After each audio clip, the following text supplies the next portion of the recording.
Welcome to Purdue Crop Chat, a regular podcast from Hoosier Ag Today and the Purdue University Extension Service, featuring Purdue Extension soybean specialist Dr. Shaun Casteel and Extension corn specialist Dr. Dan Quinn. Now your host for Purdue Crop Chat, Hoosier Ag Today's Eric Pfeiffer. Welcome into the Purdue Crop Chat. It's presented by the Indiana Corn Marketing Council and Indiana Soybean Alliance. Eric Pfeiffer here from Hoosier Ag Today. We're at the Indiana Corn and Soybean Innovation Center, and the stars of the show are here. Dan Corn Quinn. Hello, Dan. Hey, Eric. And Soybean Shaun Casteel. Shaun, hello. Howdy. Gosh, what's happened since we last got together a couple of weeks ago? An awful lot of harvest. A lot of harvest. That's happened. I went to Dan's homeland. Did here, you now? yes, Great White North. Yes, I got to Saskatoon, Saskatchewan. That's where you're from, right? Down under too, right? Hey, you kept on going. That's Saskatoon. Saskatoon. I was like I'm a mobster. Saskatoon, you know. We'll take you places where no one will find you. Literally 1,000 meters below ground. I went into the potash mine. It was an experience. It's an amazing experience. I did that a few years ago. It's really neat. So got to do that. I got stopped by Border Patrol agents. Good. So they got my call. Don't let them back in. Taking contraband. This was going into Canada. Got stopped in Winnipeg. And I think I didn't realize this was happening. I knew other farm broadcasters were going on the trip, some other, other networks and things, people that I know. And we all ended up, our first flight went into Minneapolis, and we all met up there. There were 4 or 5 of us. So we get up to, the customs agent, the Border Patrol agents, all at the same time. And I guess none of them were thrilled to see us. I think the nature of their job. They're media. You're an American too, probably. Yeah, I mean it's just they just I think they're predisposed to be suspicious of everyone, which I guess They heard the podcast and talk about maple syrup too. I think. Yeah, there's some slander. But so I'm going into Winnipeg and we're all there. But I'm pretty sure that the guy that I went up to just flat out did not believe what my profession was. So he put a red mark on my sheet, and he's like, "Thank you, have a nice day." And I didn't know anything about it until we got to the next guy, and he's like, "All right, you guys can go on through, but you, sir, need to follow the red line of the office." And I'm like, "Oh, great." So that guy's like, "Okay, so I've never heard of this farm broadcasting thing before, but now there are 5 of you. What is this?" So had to explain it to him, had to go through the whole thing, but no cavity searches or anything. It was just, they didn't know what it is I did, and Did they ever figure it out? Because we're trying to figure that out too. I was like, "We've got a website and everything, guys. We're legit. I promise." Yeah, that took 2 minutes on ChatGPT, right? But no, it was interesting trip. Outside of that. We did get laid over in Winnipeg and got delayed for quite a while. So I had time to get through with the Border Patrol agents. So, I don't know. Maybe I'm the suspicious looking one. I always joke with CJ because every time we go somewhere, he gets stopped by TSA because of the microphones and stuff in his bag. It's never happened to me. So I'm like, CJ, you just look suspicious, dude. They see this stuff and they're like, all right, this dude, no. Sure. But no, this time it was me. It was me. So what else has happened since then? Again, a lot of harvest. Mm-hmm. You guys have been actually working? Is that? Well, yeah, in the combine, so I make that work. Yeah, Okay. I usually step out and throw a little dirt on my shirt, just to make it look good. Make sure, yeah. make your students think you're doing something. Yeah, there we go. The grease fell on the boots yesterday, so it helped oil the boots. I mean, it wasn't like I intended for that, but yeah, it happens. Okay. Well, it's been going at a pretty rapid clip here, and I think it will continue to do so as the forecast continues to look nice. In listening to Chief Meteorologist Ryan Martin's forecast, looks like we might get a little bit of rain in the southern part of the state this weekend. Maybe. It's a possibility, but spits and sprinkles would be all that it is. And even if that happens, I mean, gosh, we're on a nice stretch here of weather. Dan, what does it look like for you on the corn side? Yeah, stuff is moving quickly. It's drying down quickly. I was telling both of you here earlier today, we started our harvesting a lot of our trials here in West Lafayette. We had some April 29th planted corn, 111-day hybrids that were shelling about 17% last night. A lot of our trials have been 17, 18, 19, 20%, so right in the sweet spot for harvest. Stuff is moving quickly. It's even, you can notice it when you start in the morning and then you get to the afternoon, just with, the hot and dry conditions we've had. But I'd say, farmer specific right around this area and other areas, a lot of the focus has been on soybeans, still a lot of corn that's out in the fields. But with this weather, the stuff is progressing quickly. I think, we saw very similar type things last year. I do think, one potential plus. I know there's some negatives that Shaun will talk about on the soybean side, but corn, you think about where prices are, if they can save a little bit of money on propane, that's not a bad thing. And also getting harvest done quickly. Getting harvest done quickly in the fall, that allows you to get a few more things done in the fall, instead of relying on getting a lot more done in the spring. But stuff is moving fast, and the weather is a big part of that. And right now, as we talk about progress, I believe it was 16% on corn in the state, 24% on soybeans. And Shaun, it is going fast, and there are some issues out there because of how fast we're going. But all in all, I mean, we're seeing some good things come off, right? Yeah, the yields have been good for the early stuff that we're cutting right now, right? So I think back to the middle of September, we had already kind of gone through, it's been dry, it's been hot, and so we were cutting like 2 weeks ago in our mid-April plantings, and they were running really good yields. And again, I don't want to go too much on these yields. They were the 90s, and they were a few hundreds. And so early beans planted early, had some moisture early. But we're already 2 weeks ago running 10%. So that grain moisture content is going to continue to be an issue for us.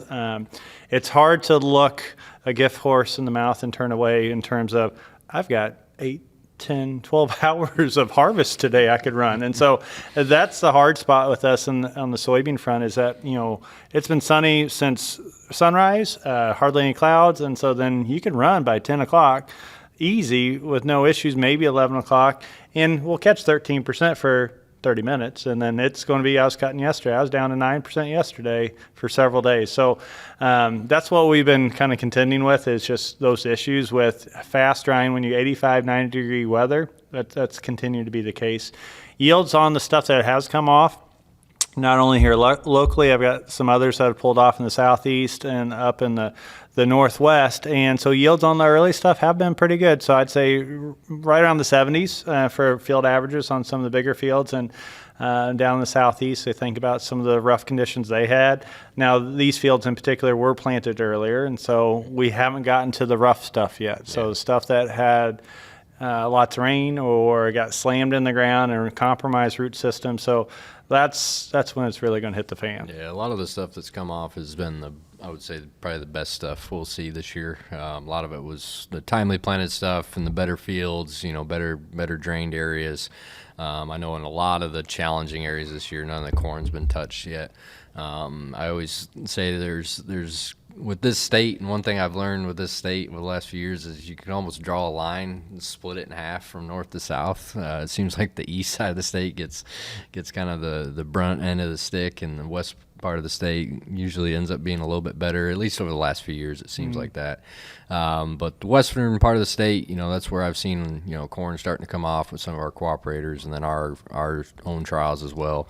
But a lot of those were timely planted, good conditions. They were planted. They had, decent rainfall, and yields have been good. We've, had some of our best fields in this area, above the 300 bushel mark, as well. But a lot of 270s, 280s in these fields. But again, these are productive, really good areas. Timely planting, had, pretty strong conditions. So to reiterate Shaun's point, we haven't gotten to the rough stuff yet. Yeah. So it'll be real curious to see where those numbers come in a lot of those areas. Well, and as we talk about the rough areas, you're right. The past several years anyway, I hate to be this guy. We can point to Northeast Indiana, up around that Fort Wayne area. Yeah. It has been rough for several years now for those folks.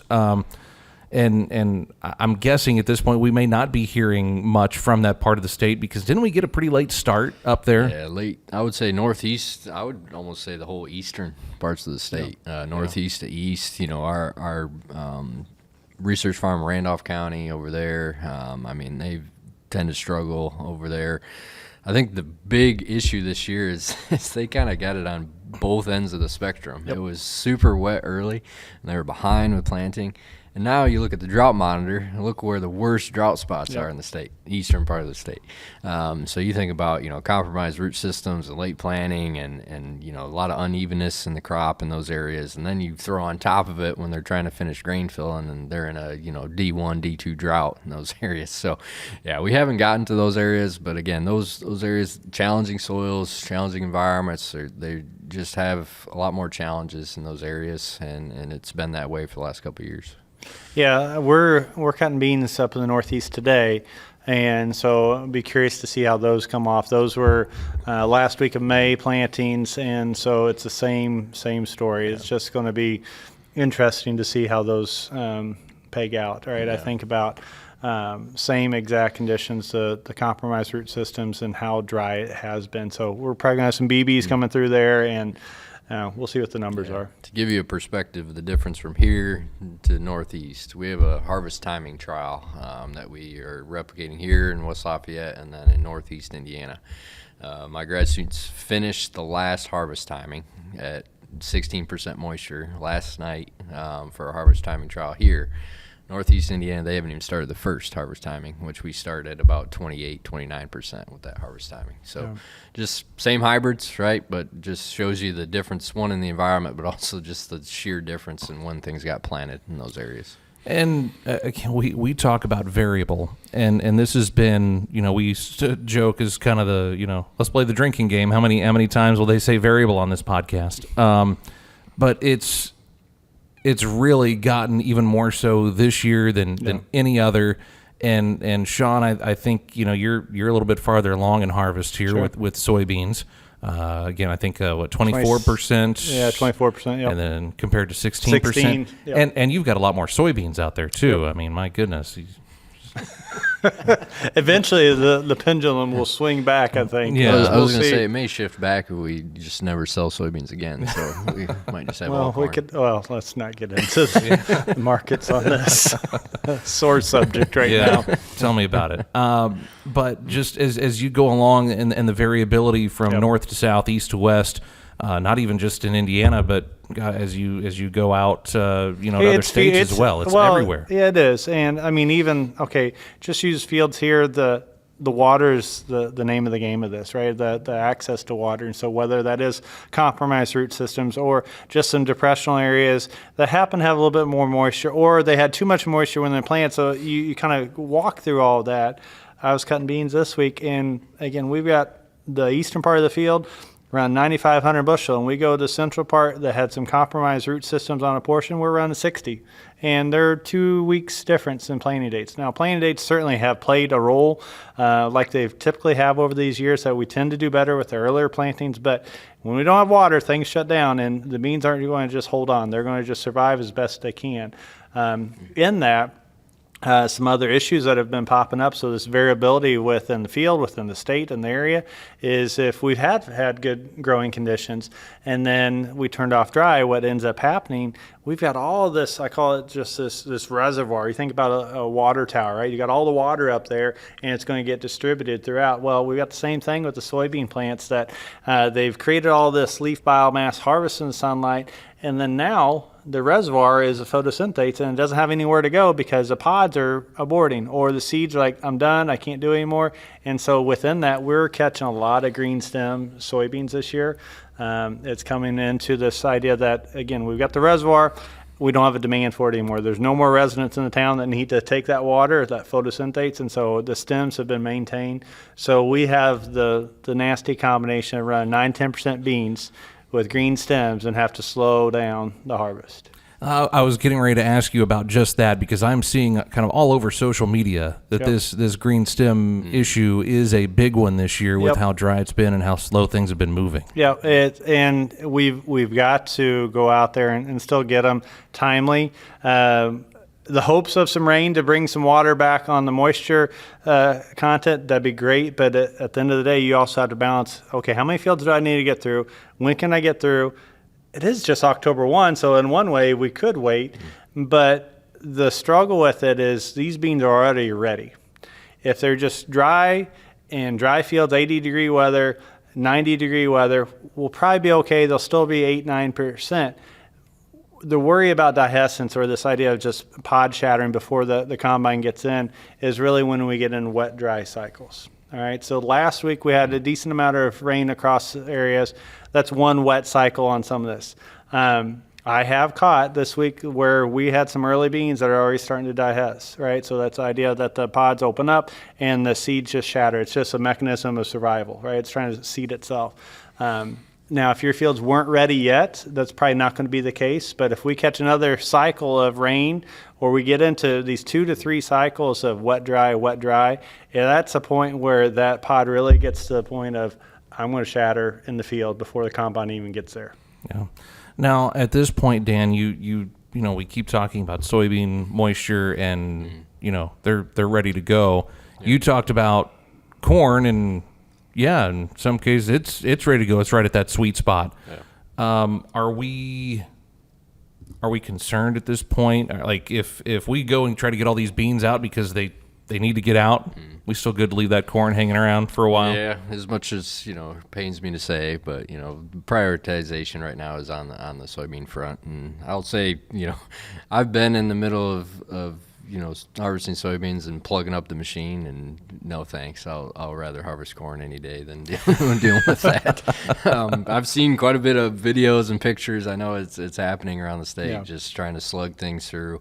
But yeah, the corn, you know, the big thing we worry about in areas has been stalk quality, right? I know there's some stalk quality issues out there. Some of our own trials, I've seen some lodging here and there, but a lot of it's, you know, really stressful environments or specific treatments. But it's definitely more susceptible. Other thing, you know, you notice when that corn gets really dry is just how it shells. You know, in terms of a lot of times when it hits that header, you're going to see a lot more kernel shattering and going on, and that just be mindful of that stuff as the moisture changes and you go from field to field. But yeah, corn is still sitting pretty good. The big things I worry about is stalk quality at this point in time. Not real worried. You know, I mentioned, you know, there's been some ear rots out there here and there in pockets, but small amounts. When you get this really dry conditions right now, we're not really worried about it at this point in time in terms of progressing. But yeah, just I would still focus on the soybeans, get them out. But corn, you know, we actually saw this last year. You know, we always talk about when soybeans get below 13% moisture, and, you know, think about the water weight and money you're losing. That can happen with corn, right? It's much rarer that it happens. Yeah, you guys can start at 28% and go all the way down to 17%. Oh, we got to get that corn out. So you got 9 percentage points. I've got 1. Yep. Exactly. But in severe cases, right, last year there was corn coming out 13%, 14%. But that's, again, it's a rare case that can happen. So on that, to put some numbers to it, I did this last year, and I can do it again, or we can share it. But on moisture weight alone, if let's say we have a field that's running 70% or 70 bushels, and we go from a 13% down to a 10%, that's roughly a 3 bushel loss per acre just on water weight, because we don't sell soybeans, we don't sell corn in the volume bushel. I mean, if we sold it on volume bushel, we'd probably be fine. But it's on 60-pound nuggets, and no one back calculates and gives you those 3 percentage points of water. Only us researchers do that to make sure that everything's equal in terms of here were the yield levels, so then you can have everything equal, right? So unfortunately, the elevators don't do this and everything else. So we're looking at 3 bushel per acre loss just on running 9% beans on the 70 bushel field. And that adds on to my soapbox that the volume bushel is probably one of the dumbest measurements out there. I get why we started that way, right? Why we did, but it's farmers getting paid off of weight, right? That's what we're after is weight. But there's some issues when you have that volume bushel. Yeah, but let's go and bring in test weight then, right? You want to start to have that argument? Open a whole nother can of worms. But I mean, that's the whole reason of having test weight is that, okay, we have a volume that we quote do yield on, but we really don't. It's units, right? It's 60-pound units. It's 56-pound units. Yep. But then the test weight is like, okay, it's like somehow we're doing the magic and it's like, oh, here's how it changes. Well, we're not selling it like that anymore. Yep. And not that we're going to have a widespread, Eric, you can have this influence. You are the influencer here to say, we need to change how yields are done on corn and soybeans. And we need to change how I would love, if I could do one thing with the soybean industry, is just say our standard is like 10 or 11% moisture. Just to do that alone, I think would revolutionize what our growers and farmers and retailers would get out of this. I tell you what, go ahead and write something up, and I'll see if I can put my name on it. There you go. Okay, we'll see what we can do. I'll sneak some extra words in there so it's your name associated with it. I think that right now, Dan, the biggest question that's out there is, do you have your corn cannibal costume ready to go for later this month? It's in the works. It's in the works. Okay. Yes. Yep. That's my wife is good sewer, good crafter. She's working on it. Okay. Dan the corn cannibal Quinn. I think that's what we need for the Halloween costume. Hey, when we come back here on the Purdue Crop Chat, let's talk a little bit more about harvest. Again, some. I think we had this argument last year. Is it droughty or is it drouthy? We might need to bring that back up here, but we've got a lot of those areas across the state. We'll talk about that and more harvest when we come back on the Purdue Crop Chat, presented by the Indiana Corn Marketing Council and Indiana Soybean Alliance.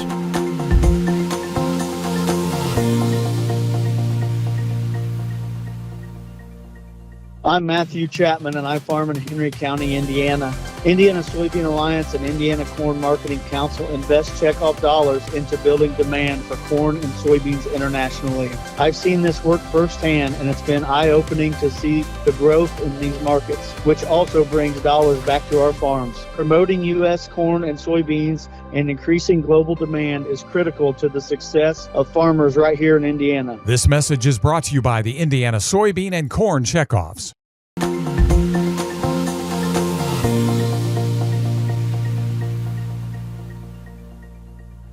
And we're back on the Purdue Crop Chat at the Indiana Corn and Soybean Innovation Center in West Lafayette. If you're watching on our Facebook or YouTube channel, you might notice we're in a slightly different spot than we have been previously. It's largely because I forgot stuff. And you just want your penmanship is just, well, it's there. It's there. I'm not exactly what you would call artsy-fartsy.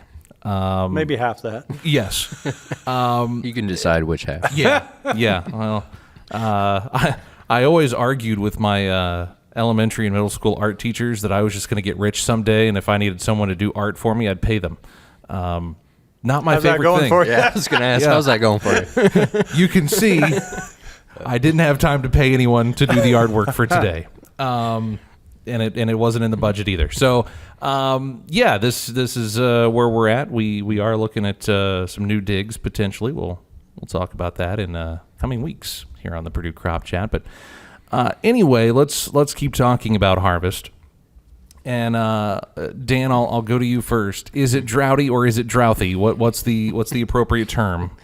I plead the fifth. Yeah. Oh, come on now. Oh, I'll stand on it. It's droughty. It's droughty. It's gotta be, right? It's gotta I've be never droughty. heard of drouthy before. I get it all the time from Really? from some farmers, from some agronomists. It's out there. Where are they from? Must be from the south. You think so? I think that's a northern thing. I don't know. I was waiting for the Michigan guy to say drouthy. I was like, Is that how they say it in Canada? I just like. all right, we They need just we need say- to phone Megan. All right. What is it? Droughty A. That's Droughty how they A. say in Canada. You know, when I was in Canada, I only heard A twice, and I'm like, maybe Really? we just really, over We dramatized shamed them this so much. Yeah, or they've just taken it out of their vocabulary now. I did get a lot of a boots, Okay. Yes, a boot, and Drag ooch. that O. Yep. Yeah, so I did get a lot of that, but no, only 2 A's. Okay. So I don't know. Maybe we're just making it up. A. but we do have some droughty parts of the state, and really here with those numbers that we talked about, 24% harvest on soybeans, 16% on corn. That was as of Monday. We've got another beautiful week across the state this week. Next week looks good too. Yeah. Sounds like next week we might get a little bit of a cool down, but it's still going to be dry. Yeah. Gosh, we could be almost done with this thing before too long. We'll have farmers wrapped up here soon. Now watch what you say. Watch what you say with that. Is this wood? I'll knock on it. I'm just saying we've got some folks moving along at a nice clip. We do. And I think that there's a good opportunity to get a lot of fields out, to get a lot of fields prepped, soil sampled. All those things are set up again. The thing that comes back to my mind is now 2 harvest seasons in a row of dry.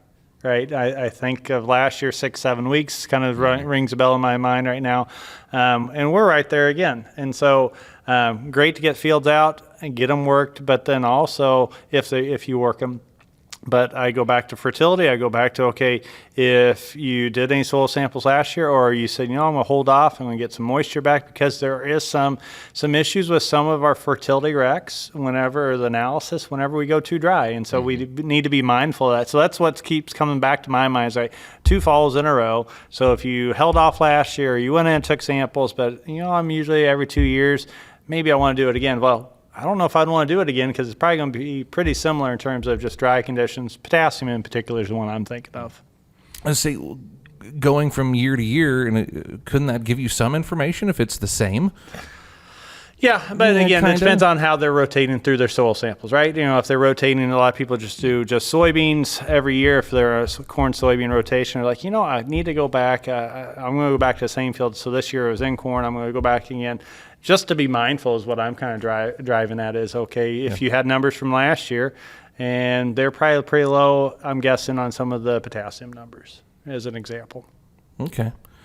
Dan, what do we need to be thinking about here as we move forward? It's, just sit back and watch guys do soybeans while you eat coffee, donuts, Tim Hortons. Coffee. That's some cowboy coffee right there. You're eating it.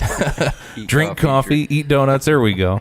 Some Tim Hortons. What? we don't have Tim Hortons around here. Okay. Up north we do. Up north. Yeah. But is that really the focus right now? Same thing with the beans. The corn there's going to be a lot more corn starting to come off here, especially this week and next week with the dry conditions. So stuff's going to keep rolling. I remember last year farmers telling us, hey, I wish I need a rain day just so I can get a break, because they just kept going. And when you have weather like this, you can just keep going. But yeah, it's important to get both crops out of the field. And if we can want to have these drying conditions, there are some pluses to getting it out early, right? And Shaun mentioned, the stuff you can get done in the fall might be able to save on some of the drying costs too, in some of these areas. But yeah, be mindful of soil samples. If there's cover crops going out, I know there's going to be some wheat getting put in over the next couple weeks too. A lot of that, might just sit for a while until it catches some rain. I've actually seen some areas where they had some soil moisture and cover crops and actually some early wheat kind of shot out of the ground because the soil temps are still pretty warm out there. But those are things that, in terms of the timeliness, it's nice to have an early harvest. You think about strip till in areas, fall strip till, they can get that done. Some of the fertility out there too. It just kind of helps you set up better for the spring in terms of that. But yeah, the big thing is over the next couple weeks is just seeing harvest. I'll be real curious to see where yields are with some of those more challenging areas. I'm starting to see some preliminary data, areas that had severe disease and differences with fungicide and no fungicide. I'll be real curious to see how those shake out as well. Curious to see areas that had bad southern rust that maybe haven't had it in the past, where those are at. But yeah, the big thing is just I'm real curious to see where yields are and some of those more challenging spots and how those shake out. But then also starting to look at some of the treatment differences across a lot of the trials we have. I was just going to say, it's hard to do much thinking right now because you are just going 100 miles an hour every which way. But we are in a season financially that we need to be thinking about, okay, what makes sense, all right, in terms of whether it's fertility, whether it's tillage, or do we switch the farm to something that's less passes, less diesel going across. So I think this is an opportunity. So even though maybe could finish up earlier, according to Eric, do we continue doing business as usual, or do we have the time to think, if we haven't already, say, do I want to do everything exactly the same, or do I take this opportunity this fall? It's like, I want to compare a strip till versus a full conventional till program, or talk to a dealer, or talk to those that have got demo units. So I think there's a lot. We talk during growing season a lot about what are we going to test. There's still equally as much things that you can test this fall for the 26 season. So I think that's something else to be mindful of. Yeah, I think, when prices are the way they are, the more you can learn, the better in terms of, being a little bit more efficient next year. I've talked to some farmers that are full no-till now, and the reason they are full no-till now is because of the 1980s. In the 80s, they said we need to cut costs, and they said, well, we burn less diesel if we go to no-till, and then they've been no-till since. Now, doesn't mean that everyone needs to move to no-till to same cost, but that's kind of where that idea comes from. We always recommend this in terms of check strips, or just looking at individual trials, or doing something to check on things or see what works and what doesn't. I come back to the point, this point for me, even in our own research trials, is really pay attention to your genetics and the hybrids you choose. It blows my mind every year. We'll have a single field worth of trials, and we'll have I think in our one field we have anywhere from 9 to 12 different hybrids out there, and some of them same maturity, same traits out there, same insect traits, same BT traits, same herbicide tolerance traits, even within the same company. And one will yield, 300 and the other one is 270, right? And just the differences in genetics and how they behave and how they perform in different environments. And, there's a lot of factors that go into that, in terms of disease protections and stuff like that. But genetics, trying multiple hybrids, trying across companies. I have a farmer I work with in Southwest Indiana. He sent me some data. They were trying, I think 10, 15 hybrids on his farm. Just looking at what worked and what didn't. Just those differences always stand out to me. And that can, it's always shocking, just the differences, even in the same field, same environment, side by side, very similar traits and maturity, how much they can differ. So, working with your seed folks, your seed agronomists, trying different hybrids, I always come back to that genetics piece, and that can really, help with, get into, better seed is often going to be more expensive, but again, that can help you maybe save some things down the line in terms of disease control and standability and yield and a lot of those aspects with good genetics. Now, Shaun, I may have done you a disservice. Once? Just once. He said may. I think he has. Yeah. I have dubbed you Soybean Shaun Casteel, but that's not all you do. Yep. You are the small grains specialist, right? That's right. So should we call you Small Grains Shaun? You can call me whatever. Okay. Doesn't mean I'll answer to it. Just don't call me Sue. Life ain't easy for boy named Sue.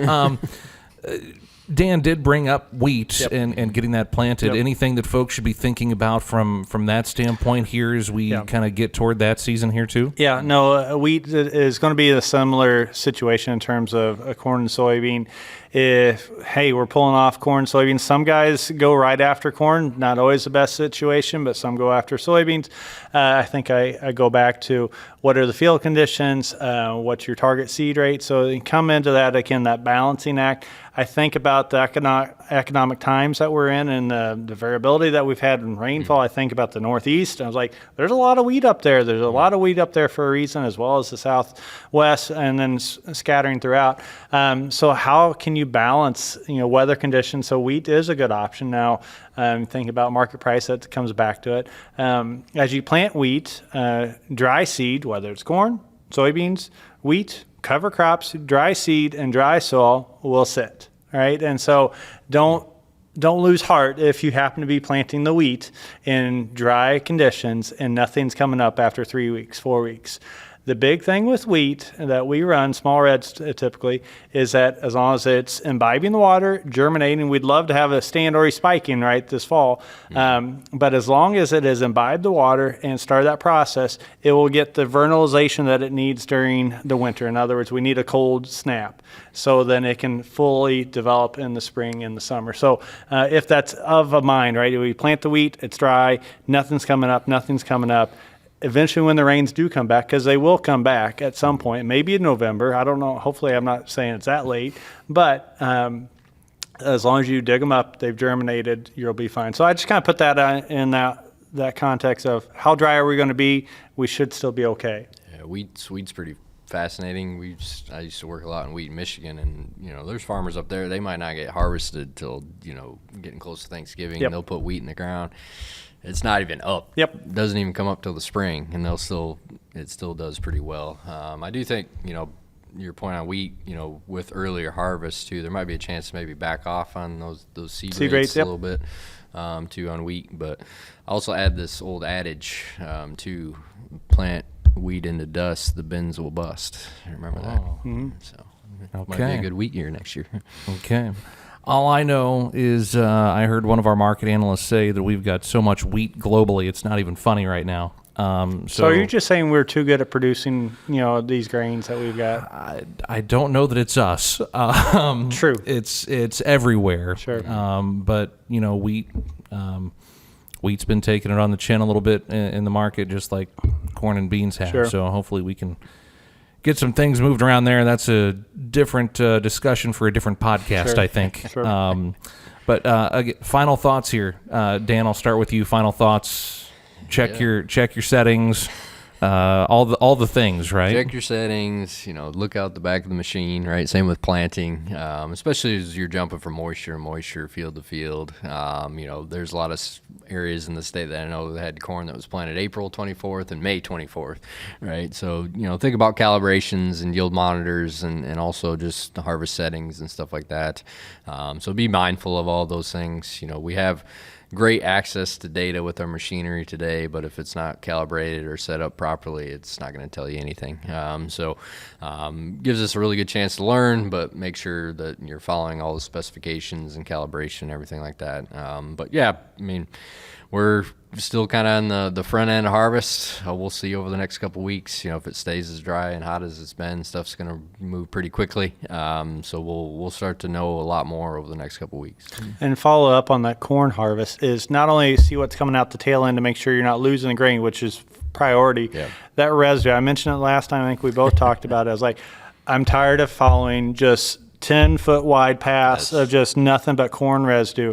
Let's do our job with harvest to make sure that residue really gets dispersed. So then next year on that soybean, we have the best opportunity for stand establishment. I think we have been doing ourselves a disservice with how large we've gone in some of these combines, and we get the corn out, and again, going 12 rows, 16 rows, that's pretty fun.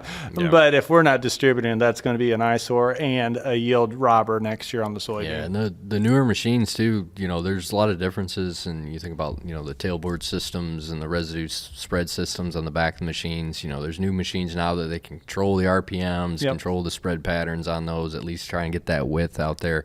But yeah, I know Shaun's got some really good pictures out here just in terms of the poor residue spread on corn. I saw pretty recently, maybe a couple weeks ago, Iowa State put out a really nice extension article on residue spread with machines. So they're seeing a lot of issues with it. And in Iowa, I think they did some economic calculations as like $40 an acre that they saw with poor, residue spread that they thought they were losing on the soybean front. So not only pay attention to the grain coming out of the back, look at that residue spread. I mean, the yields keep going. When the yields keep going up, what else keeps going up? The stover and the residue as well. So even in our own trials, I was walking some of our harvested areas yesterday, and I was like, man, there's a lot of residue out here. And you get, more northern parts of the state, right? We just don't have the conditions to break that down. We have, harder winters, cooler temps. We just don't see the breakdown that you're going to see in more southern areas as well. So, be mindful of that. That's a good point. Is it too early to pull out his soapbox about fall anhydrous? Are we too early for that? You can do whatever you want. Don't put fall anhydrous when it's 85 degrees. Oh, when 75, we're okay. So next No, not week, 75, we get a not cool down 65. next week. We're good to go, right? I mean, there's fields that are out, right? So might as well get the work done so we can enjoy Thanksgiving. No, we won't get on that soapbox yet. We have Megan here now. I'll just pass that. But I will say this: we've harvested some of our trials too. We do a lot of nitrogen timing work. We don't do a lot of fall work, but we do a lot of spring pre-plant N versus side dress N. And I can tell you, especially this year, that we lost nitrogen for a fact in a lot of our areas. And we can see stark difference. We saw this last year, stark differences when you think about in-season N applications, even versus, early spring applied nitrogen. So just be mindful of those things. It might be cheaper to put anhydrous on, but if you're putting it in the fall or even, in some cases the early spring, you could be losing quite a bit too. And we've noticed that even in some of our preliminary trials that we've harvested. Shaun, final thoughts here as we wrap up today's Purdue Crop Chat. Yeah, I'll still stay on this soapbox of residue because I want that spread well. Just because you have a VT, just because you have a ripper, just because you have a tillage tool, that doesn't always fix it either, right? Because I've seen the poor residue management, and coming in with the VT as an example, those same spots will show up. It helps, so let's just not think that we're going to solve the problem with the tillage, right? I think there's still going to be that issue. So I want to finish that soapbox moment on residue management on the soybean establishment for next year. As we come into continue to get the rest of the harvest, the remaining 3/4 of the harvest, be as timely as we can. And again, we're under the gun in terms of beautiful weather. Let's get it out. We're taking it on the chin with moisture losses. If you want to play the game of get some moisture back, just be mindful of, okay, when was it mature? How many wet cycles have I had? If I've already had one, you can probably withstand another one. But after that, we're going to start to see some loss from the field. So if you're trying to save bushels and get them back with moisture, you probably have one more event to do that, I'm guessing, with a lot of these fields. Otherwise, we're probably going to have to pull the trigger, get them out. The other side, both crops will have, there's acres in the state that run cover crops. And so that same mentality of getting those out, soil to seed contact, dry soil, dry seed, they're not going to germinate. So just be mindful if you're trying to a cover crop that maybe a push. Yeah, we're getting out earlier. Just because you planted October 1st, October 2nd, some of these legumes I'm thinking of, that doesn't mean anything if it doesn't germinate and emerge, right? So it can still be, we don't have enough time for that. So think about what you want for that cover crop selection. And I'll add to this too.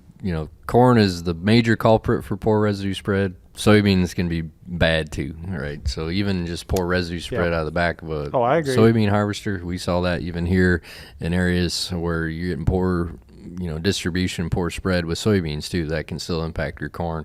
And even a lot of these fields were either fall or early spring VT'd, and we still saw the problems, right? So it doesn't mean that tillage is going to solve all your problems with that residue spread. So be mindful of both crops and different machines.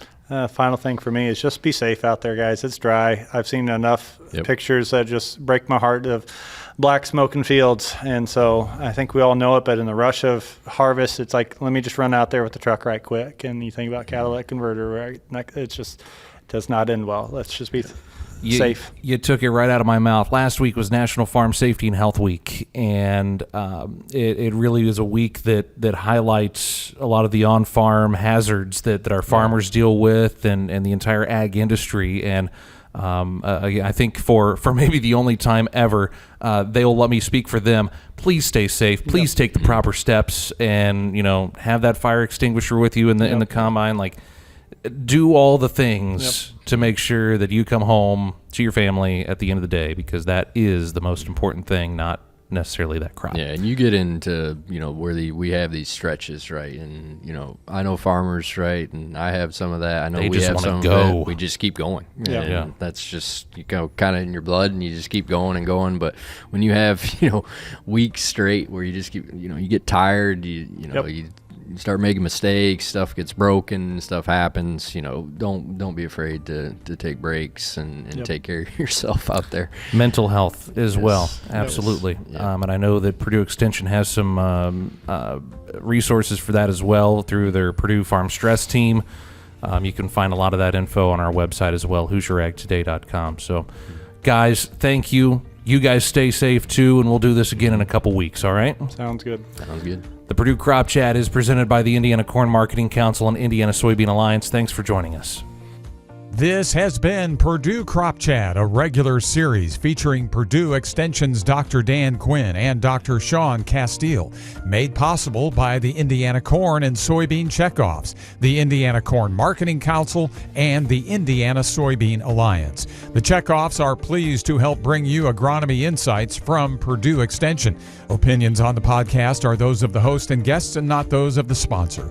Purdue Crop Chat is a service of Purdue University Extension and Hoosier Ag Today. Timely, relevant, credible.